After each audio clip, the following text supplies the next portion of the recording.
Hi there, this is Mr. Thill with another math video that goes over our objective in class. So for today's objective, we're going to keep doing the same kind of skill. We're just going to tweak it a little bit. So we're still subtracting three-digit numbers from three-digit numbers. The biggest difference is that we are now doing what is called subtracting across zeros. What that means is that my menu end is going to have zeros in it. It's going to be either a 10 or a 100. So in this example problem, we're doing 300 minus 123. So the big challenge in problems like this is that you have a 0 in your ones place and a 0 in your tens place, which means you're going to have to be borrowing and regrouping to be able to subtract your ones and your tens.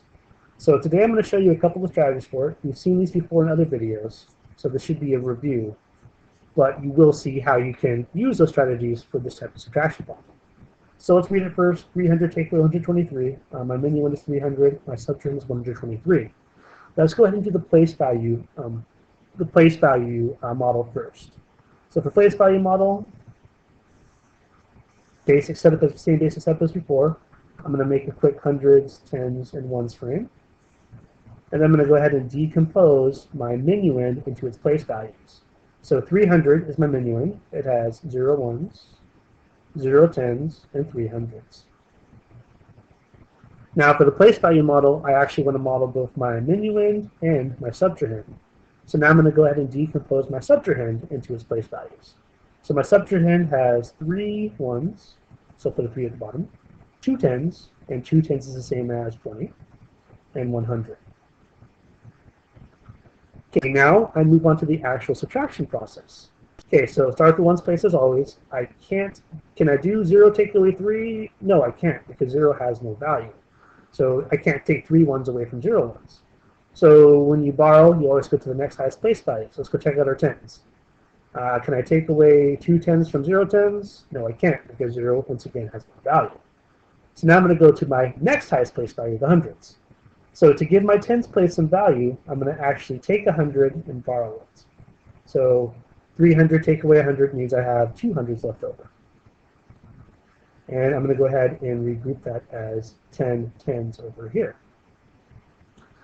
Now, since we already noticed that our ones has no value as well, we can't do 0 take away 3, I'm going to borrow one more time. This time, however, I'm going to take away from my tens place and move it over to my ones place. So I'm going to regroup my tens by taking a 10 away. That leaves me with 90.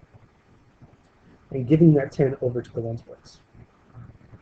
Okay, now my minuend is bigger than my subtrahend in all places, which means I can actually subtract. So 10 ones reduced by 3 ones, that's 7 ones. 9 tens reduced by 2 tens, that's 7 tens.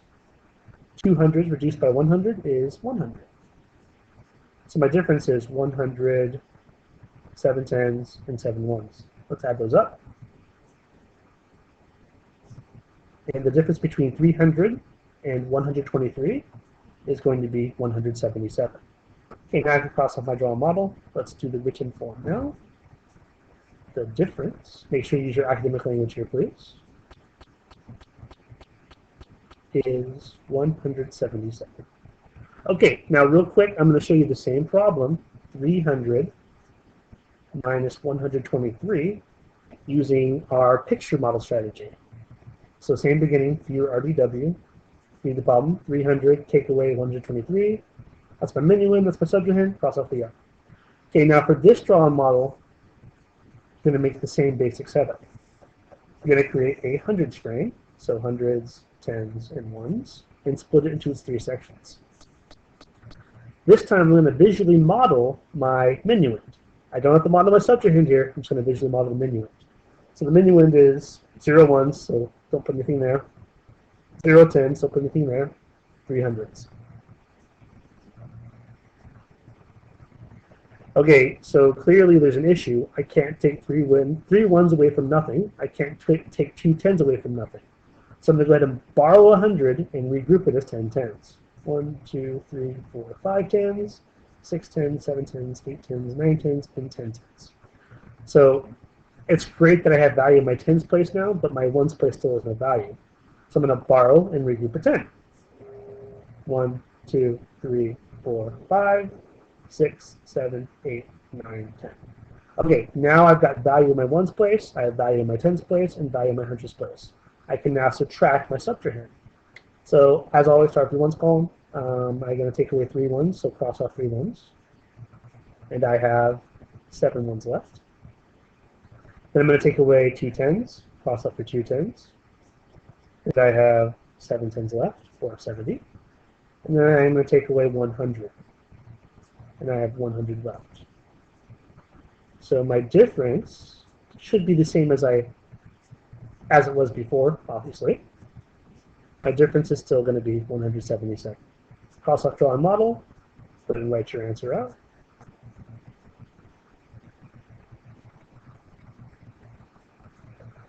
And the difference is 177. Now, final words here. The whole point of looking at these different strategies is that you use the one that works best for you.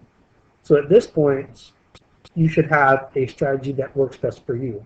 I highly suggest that you focus on using that strategy, whatever helps you the best when you're solving this kind of subtraction. So until next time, this is Mr. Thill. Thank you.